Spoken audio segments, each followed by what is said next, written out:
Welcome back to the deep dive. Today, I want you to, just for a second, picture a very specific scene. It's one we all know, probably a little too well. Oh, I think I know where you're going with this. It's high school history class. You're sitting there, maybe you're a little bored, and you're staring at that big timeline in your textbook. The one that always has, like, a picture of a Roman aqueduct, a knight, and then suddenly a steam engine. Exactly that one. You get to the year, let's say, 1500, and everything just shifts. Europe, which, let's be honest, had been a bit of a muddy backwater compared to the Islamic world or the great dynasties in China, it suddenly wakes up. That's the narrative. The lights just flicker on, the Renaissance happens, and then you get the scientific revolution, the Enlightenment. And then, boom, the Industrial Revolution. And the story we're told, sometimes explicitly, sometimes it's sort of implied, is that this happened because of something special, something unique inside of Europe. A European miracle. The European miracle. Yeah. That they had better institutions, they had this unique spirit of curiosity, they loved free markets, or, I don't know, maybe they just worked harder than everyone else. It's the standard operating system for how the West sees itself. It really is. It's the foundational idea that the great divergence, that moment when Western powers just pulled way ahead of the rest of the world economically and technologically, was basically a victory of merit. Right. Europe won because Europe was better. It's a clean story. It's a simple story. But today we're going to do something a little bit dangerous. We're going to take a sledgehammer to that narrative, and we're not going to do it with feelings or, modern political opinions. We're going to do it with paperwork. It's a shock file. The shock file, exactly. I was looking through the file you sent over this morning, and it is thick. We're not talking about theories here. We're talking about a stack of literal receipts. Real document. Mortgage registers from West Africa in the 1890s. We're talking navigation logs from the Indian Ocean, actual parliamentary acts from England, tax records from the Ming Dynasty. And when you actually sit down and read these receipts, when you look at the raw data, the miracle, it just vanishes. It dissolves. And what you see instead is a very specific and, frankly, a very brutal recipe for global dominance. So the thesis we're exploring today is that the West didn't pull ahead because of superior culture or, smarter people. It was built on three very tangible, very real things. Things you can touch. Right. Geographic look, for one, the systematic theft of knowledge, and a ruthless internal colonization that, and this is the key part, started at home long before it ever went abroad. We're talking about coal, stolen maps, and terrorizing your own population into becoming a factory workforce. And on top of all that, erasing the sophistication of the people you conquered. I mean, some of this stuff in here about African finance completely blew my mind. But we have to start with the big one. The heavyweight championship of economic history, China versus Britain. This is the core of the whole debate. It's the central question. Why did the Industrial Revolution happen in, say, Manchester and not in the Yangtze Delta? Because the standard story, the one from that high school textbook, is that China was stagnant, right? That it was this bloated bureaucratic empire sort of stuck in the past, while Britain was this scrappy, dynamic engine of capitalism. That is the myth. It's a powerful one, but it's a myth. Let's look at the receipts. If we go back to the period between, say, 1400 and 1750, and we compare the Yangtze Delta, which was the absolute economic heart of China, with England. Okay. They're effectively tied. Tied. In what way? You mean like similar? I mean, tied in almost every meaningful metric that an economist would look at. GDP per capita, life expectancy, caloric intake, the sophistication of their markets. They were both what we'd call advanced agrarian societies. But in many ways, China was significantly ahead. Okay, ahead is a strong word. What kind of ahead are we talking? Well, I was looking at this one document in the file, and I honestly thought it was a typo at first. You've got a record here for the issue of state-backed paper currency. Right, I saw that, the Jiaozi. The Jiaozi. And what's the date on that? It says 1024.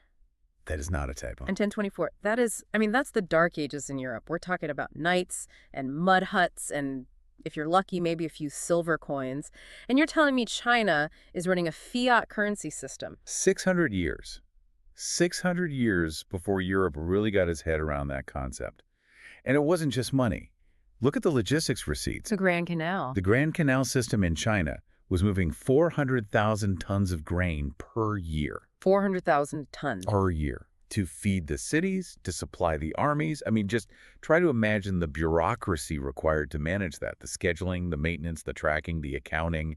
This makes the logistics of early modern Europe look like a lemonade stand. So they're not just advanced, they're advanced on an industrial scale, even without the industry. Exactly. They had sophisticated credit markets. They had a meritocratic government where, you had to pass these grueling civil service exams to get power. Right, while in Europe it was largely feudal, you got power because your dad had power. End of story. That's it.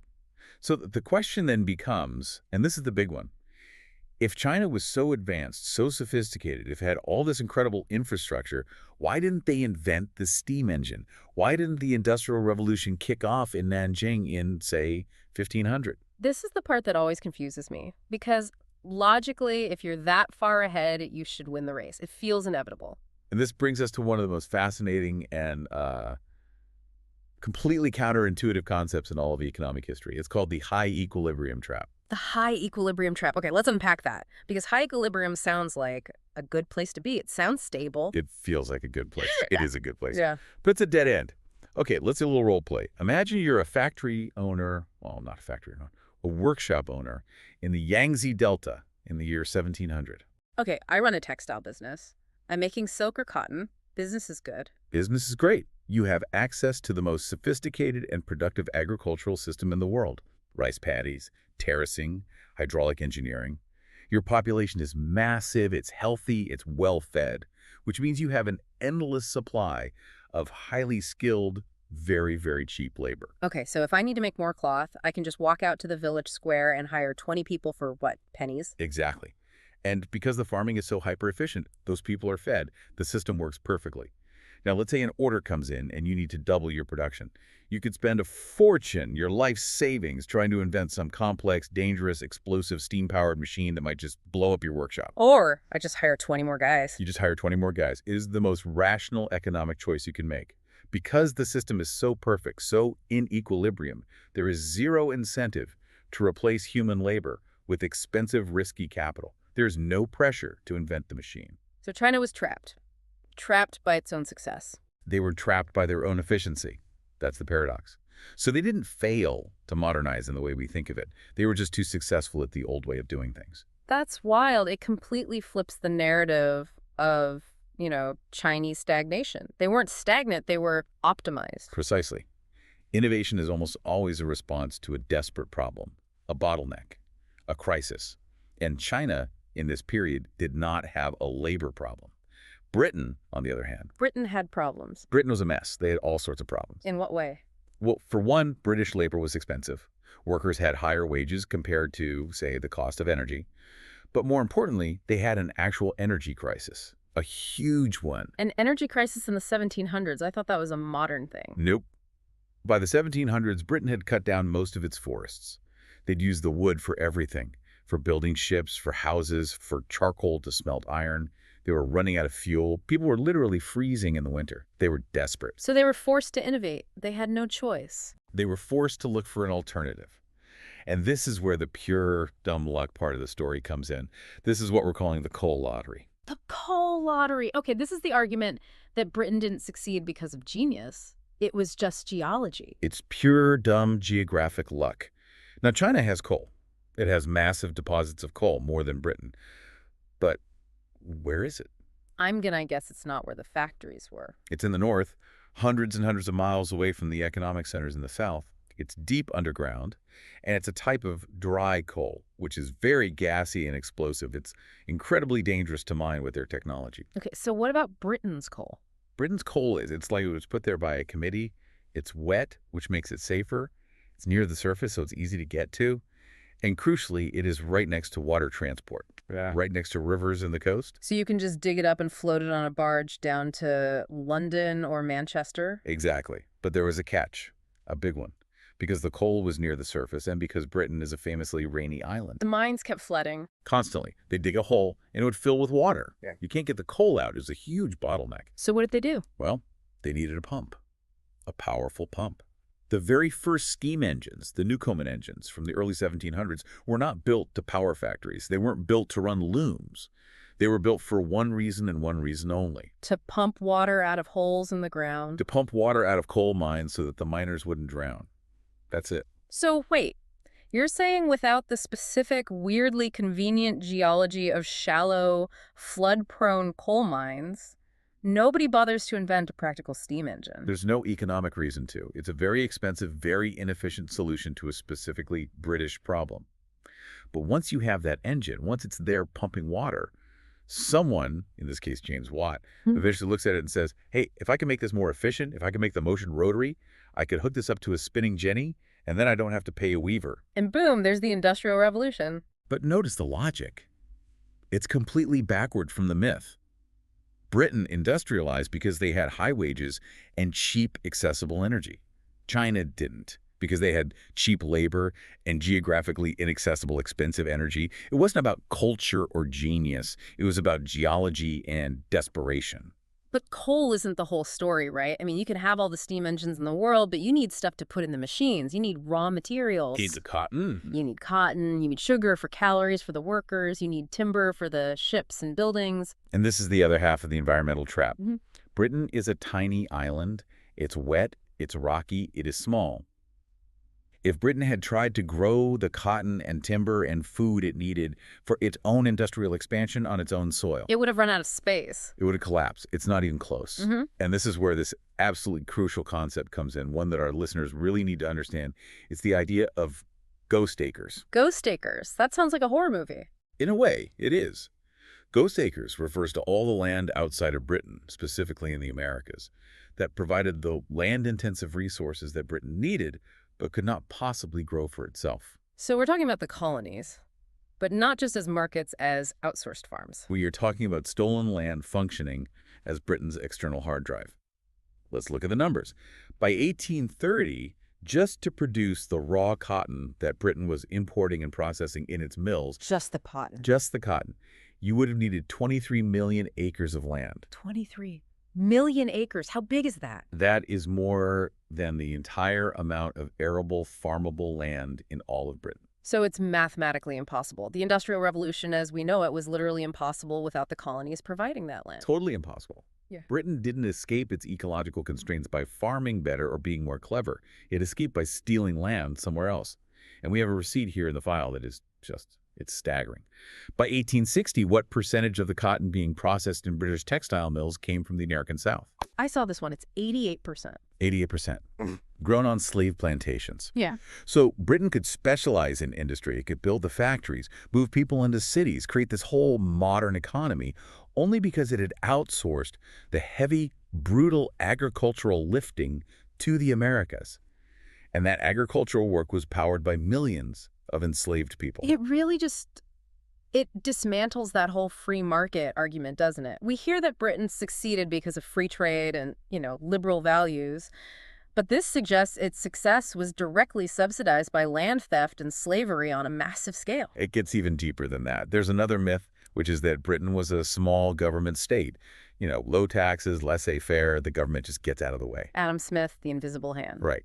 But the receipts show the exact opposite.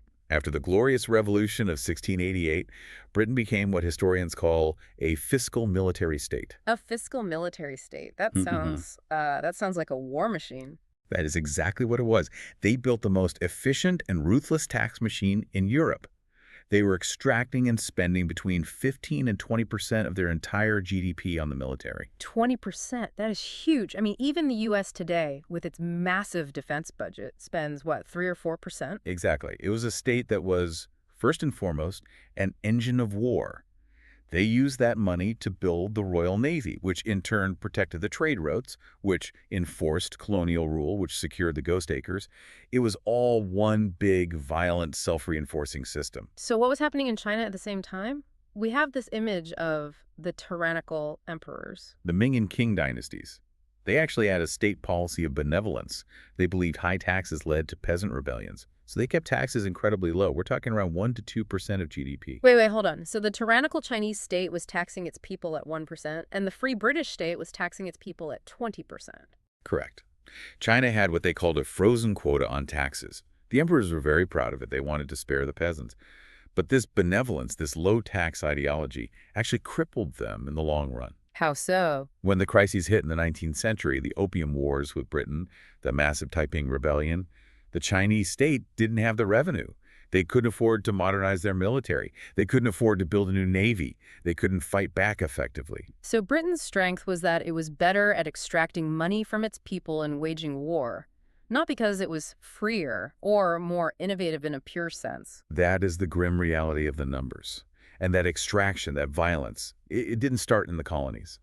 This is the part of the story that usually gets left out of the history books, and frankly is the part that disturbed me the most when I was going through the file. Okay, so this is where we move into Section 2, the idea of internal colonization. Before the British elite colonized the world, they colonized their own people, the poor of England, Wales, Scotland, and especially Ireland. I think we tend to think of the British Empire as something that happened to other people. You know, you picture pith helmets in India or redcoats in Africa. But you're saying the first victims were the English poor. Absolutely. The methods of empire, the dispossession of land, the use of state terror, the creation of forced labor, they were all beta tested on English soil first. And we have to start with the enclosure movement. The enclosure movement. I remember hearing about this, but I always thought of it as, you know, just farming reform, making things more efficient. But the file calls it theft of the commons. That sounds a lot more aggressive. It was aggressive. It was a multi-generational campaign of class warfare waged by the rich against the poor. For centuries, English peasants had rights to what was called common land. They didn't own it outright, but they had legal, customary rights to use it. Define common land for us, because today that just sounds like, what, a public park? It was their entire survival system. It was their social safety net.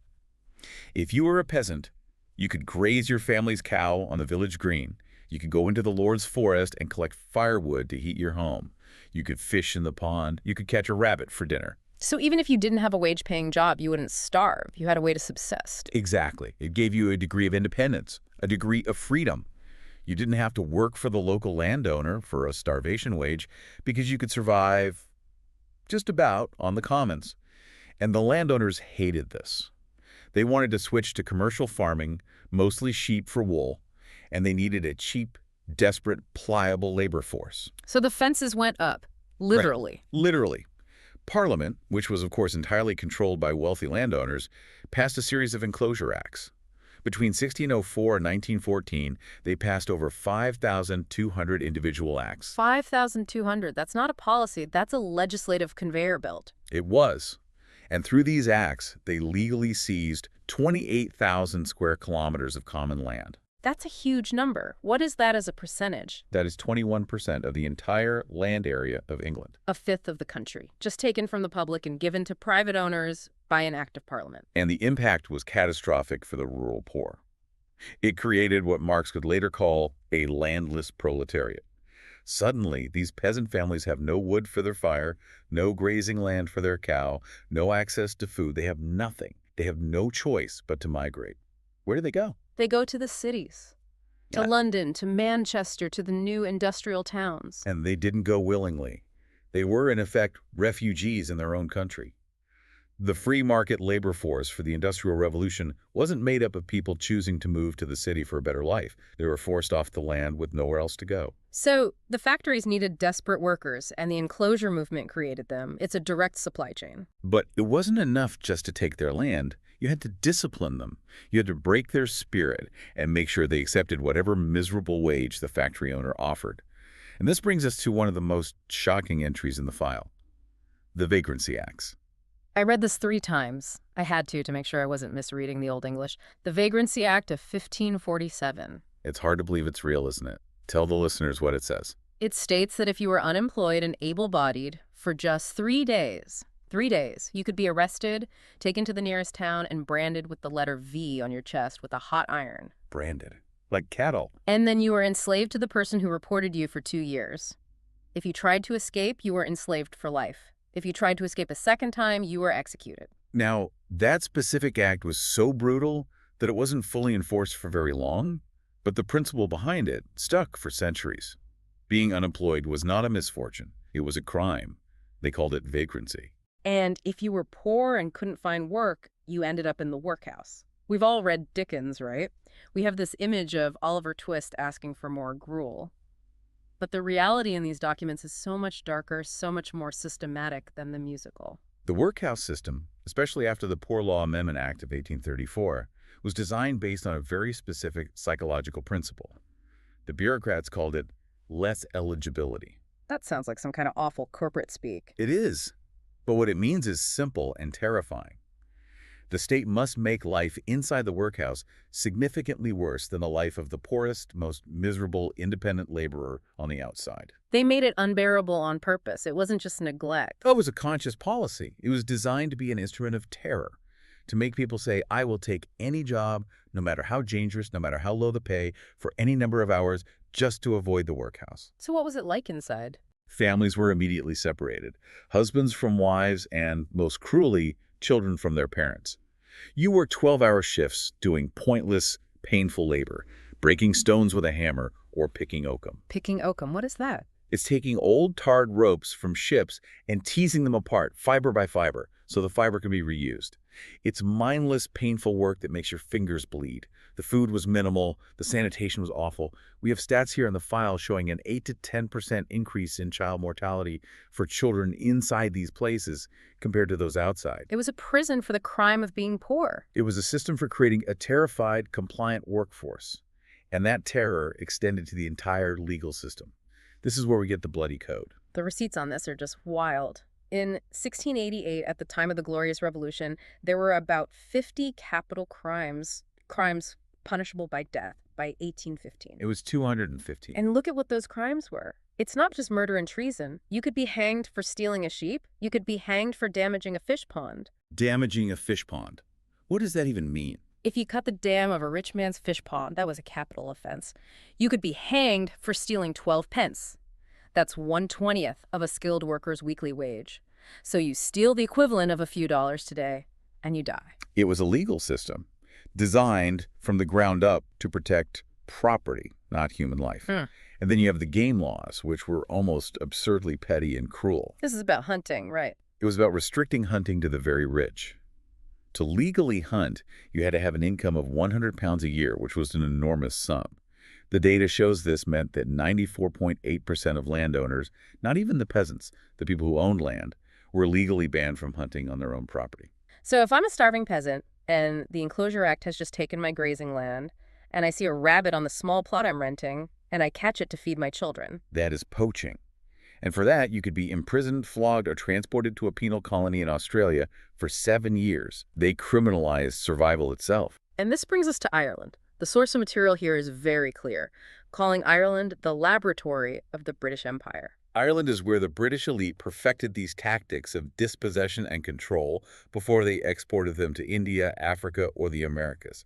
The scorched earth policies, the ethnic displacement, the use of law to dispossess an entire population. You just have to look at Cromwell's Act of Settlement in 1652.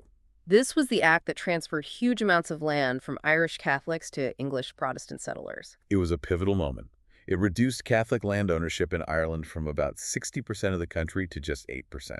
It was a massive state-backed theft of an entire country's resources. And the legal mechanisms they used, declaring the local population barbaric, seizing their land for improvement, using religious difference to justify the theft, these became the standard template for the empire for the next 250 years. So the European miracle at home looks a lot like a police state built to fuel industry. But let's move outward.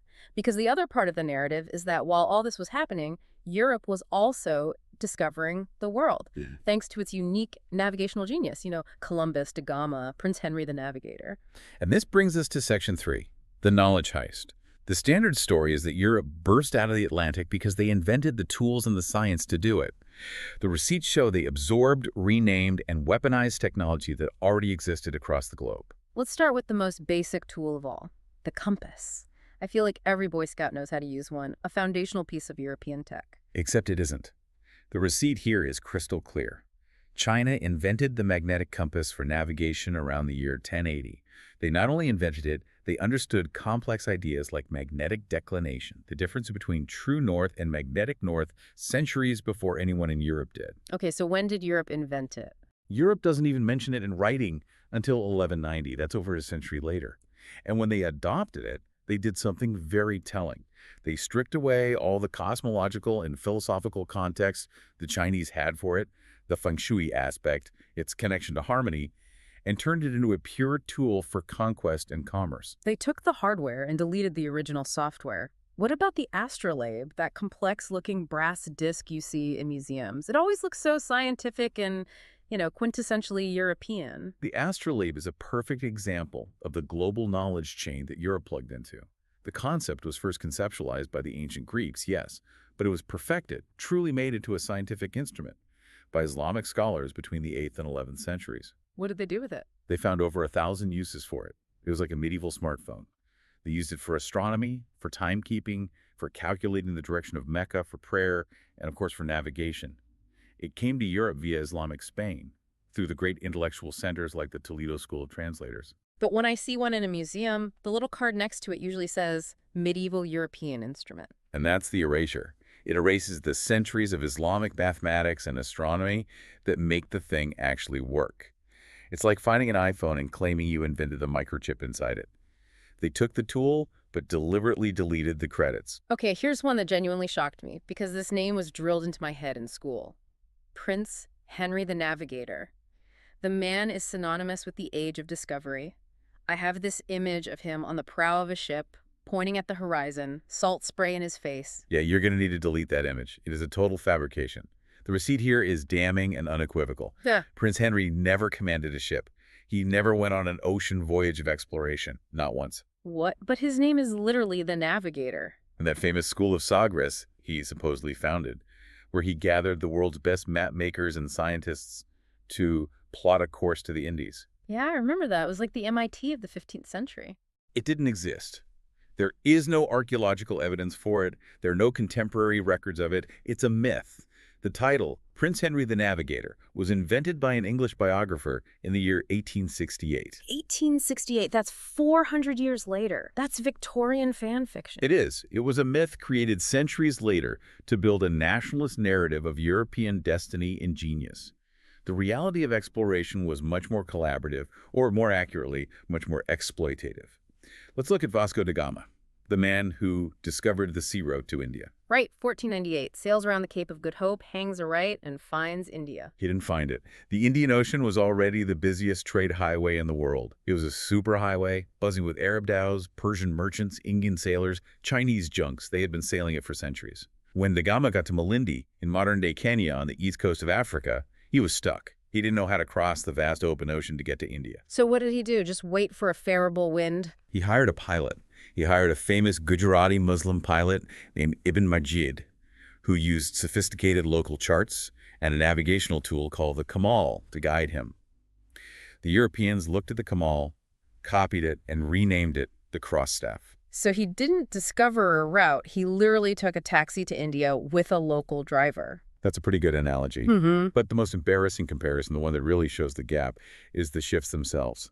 I want you to visualize this for a second. Okay, I'm ready. Vasco da Gama's flagship, the São Gabriel, was about 85 feet long. 85 feet. Okay, it's a decent size, like a large yacht. Manageable. Now let's rewind 93 years before da Gama. The Chinese admiral Zheng. He sailed his treasure ships on 7 epic voyages, reaching all the way to Africa. His largest ships were 400 feet long. 400 feet? That's not a ship, that's a floating building. That's an aircraft carrier compared to da Gama's dinghy. You could have parked da Gama's entire ship on the deck of one of Zheng. He ships with room to spare. The Chinese ships had watertight bulkheads, advanced rudders, massive crews of thousands of men. Zheng, he brought giraffes back to China from Africa. So, if China had this unbelievable technological superiority, and they were in the Indian Ocean almost a century earlier, why didn't they colonize Africa or India? Because that wasn't the point of the voyages. They used this incredible technology for diplomacy, for trade, and for collecting tribute. It was a show of soft power. Europe used their smaller, inferior ships, for one thing, violent extraction. It really challenges the idea that technology dictates history. China had the superior tech but made a different choice. Europe had the inferior tech but the greater hunger for conquest. And they had the legal justification for it. We have to talk about the doctrine of discovery. This feels like the legal software that ran the entire colonial project. This is absolutely crucial to understand. In 1452 and again in 1493, the Vatican issued a series of papal bulls. These were official decrees from the Pope that said, in essence, that Christian nations could claim legal title to any land they discovered, so long as it wasn't already ruled by another Christian monarch. So the logic is, if you aren't Christian, you don't actually own your own house? That is the functional logic. It gave Europeans a legal and moral framework to completely ignore indigenous sovereignty. They could sail up to a fully inhabited island with towns and farms and government say, legally, according to God and the Pope, this is empty land terra nullius, and now it's ours. And this isn't just some dusty ancient history, is it? Not at all. The United States Supreme Court cited the doctrine of discovery as a valid legal precedent as recently as 2005. 2005. To do what? To deny indigenous land claims by the Oneida Nation in New York.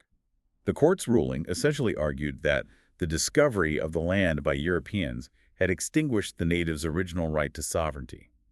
It is still the foundation of property law in the Americas, Canada, Australia, and New Zealand. That is unbelievable. A 15th century religious decree is still shaping court cases in the 21st century. And alongside this legal theft of land came the intellectual theft and erasure of science. We have the tragic story of Tupaia here in the file. Tupaia was the Polynesian navigator who sailed with Captain Cook on his first voyage, right? Yes. Tupaia was a master navigator, a genius. He could guide a canoe across thousands of miles of open ocean without a compass, a clock, or a sextant. He could read the swell of the ocean, the flight of birds, the position of the stars. He drew a map for Cook of the Pacific Islands from memory. It showed over 70 islands across 2,000 miles of ocean. That sounds incredibly valuable. Cook must have been thrilled. You'd think so. But the Europeans on the ship couldn't understand it. They mostly mocked it. Why? Because Tupaia's map was itinerary-based, not coordinate-based. It was about the relationship between islands, the time it took to sail between them, the direction of the prevailing swells. It was a completely different and in many ways more sophisticated logical system than a simple grid. Because the Europeans couldn't grasp its logic, they dismissed it as primitive. It's that same arrogance again. If I don't understand it, it must be stupid. We see the exact same thing with the Marshall Islands stick charts. These were these incredible, beautiful tools made of coconut fronds and shells. They didn't map land, they mapped the ocean. They showed how waves refract and bend around islands. With these charts, a navigator could feel the presence of an island long before they could see it. It's like seeing with sound waves. So what happened to that knowledge? It was obliterated. The United States used the Marshall Islands for dozens of nuclear tests after World War II. They didn't just ignore the local science, they blew up the laboratory. That's a heavy thought. We destroyed knowledge we didn't even bother to understand first. Which leads us directly to our final section. Because the ultimate myth used to justify all of this was that the rest of the world, and specifically Africa, was economically primitive. That it was a land of barter with no complex financial institutions. Section 4, African Agency. And this is where we get into these fascinating documents. The Gold Coast Mortgage Register. This is one of my favorite parts of the file because it is so specific, so undeniable. We're looking at official colonial-era mortgage registers from Ghana, what was then the British colony of the Gold Coast, Right. from the years between 1889 and 1896. So actual mortgages, like I need to buy a house mortgages. Or more often, I need to fund a major business venture mortgages. The myth is that there were no financial institutions in pre-colonial or colonial Africa. The reality, as shown in these registers, is that there was a thriving, sophisticated market of collateralized lending. African merchants were borrowing huge sums of money from European trading houses and from each other, using their property as security. Give us an example. Who are we talking about here? Can we put a name to this? We can. Let's look at a woman named Anna Hutchison. I love that we have her name. It makes it real. In 1890, Anna Hutchison, an African merchant, borrows 3,500 pounds sterling. Okay, 3,500 pounds. In 1890 money, that sounds like a lot, but can we contextualize that? What could you do with that kind of money back then? It's a fortune. Our source material does a great breakdown. With that sum, you could open 4 mid-sized European-style retail stores. You could pay the annual salaries of 4 store managers and 2 clerks, and still have enough left over to cover all your operating expenses for the year. This was not microfinance. This was not a small village loan to buy a few goats. This was big capitalist business. And Anna Hutchison was an African woman doing this in 1890. Yes. There was a whole sophisticated African mercantile class. Men like John Sarba, women like Anna Hutchison. They were literate. They understood British commercial law, and they were using the legal tools of the colonizer in this case the mortgage indenture, to extract capital and build their own wealth within the colonial system. That completely flips the script on the simple victim narrative, too. They weren't just passively having colonialism done to them. They were active agents playing the game. They were adapting and competing. And here is the kicker. Here is what really debunks the myth, the interest rates. The stereotype of colonial lending is that it was predatory, right? Loan sharks charging 50 or 100% interest. Right, exploiting the locals. But the data from these 67 specific loan transactions shows that the interest rates were often between 5 and 10%. Sometimes, if it was an advance on goods like palm oil or rubber, the interest rate was 0%. Try getting a 5% business loan from a bank today. That's a prime rate. Right. It shows this was a rational, functioning, competitive market. African merchants weren't just waiting for Europeans to bring them civilization and banks. They were building their own sophisticated private lending markets despite colonial neglect. They were already plugged into the global economy on their own terms. So, if we pull the camera back and look at the whole picture today, we started with this idea of the European miracle, this myth that Europe just was better. And we've taken it apart, piece by piece, using the receipts. We found out that economically, Europe was basically tied with China until very late in the game, and only pulled ahead because of a lucky coal lottery and the ghost acres they stole from the Americas. We found out that the supposed freedom of the West was built on the brutal discipline of their own poor at home, through enclosure and workhouses, and a legal system based on terror. We found out that the Great Age of Discovery was actually an age of plagiarism, where they took compasses and astrolabes and star charts and then systematically erased the memory of the people who actually invented them. And we found out that the supposedly primitive economies of Africa were actually running complex financial markets that rivaled what was happening in London or Liverpool.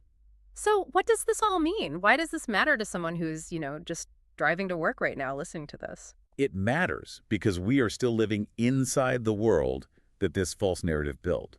We often think of globalization as this modern, shiny thing that the West invented in like 1990 and then gifted to the rest of the world. But the receipts show the world was globally connected by trade, technology, and ideas long before Europe discovered it. The Indian Ocean was a highway. The Silk Road was a network. We just erased the old version of the story to sell our new one, where we were the heroes. Exactly. And if we stop viewing history through this simple, unhelpful lens of Western winners and everyone else's losers, we start to see the world and the present very differently. We see that innovation is a fundamentally human trait, not a European one. We see that economic sophistication and resilience are universal. And we see that the rise of the West wasn't some kind of inevitable destiny. It was a series of specific, often violent, and highly contingent choices. And we see that the facts we all take for granted, the ones from the high school textbook, usually have a paper trail. And that paper trail often tells a very, very different story. There's always a receipt. You just have to be willing to look for it and willing to read what it actually says. So here's a final thought for you to chew on as we wrap up. We talked about how the British Empire used Ireland as a kind of laboratory for the tactics of colonization. And we talked about how they used the Enclosure Acts and the workhouses to colonize their own poor.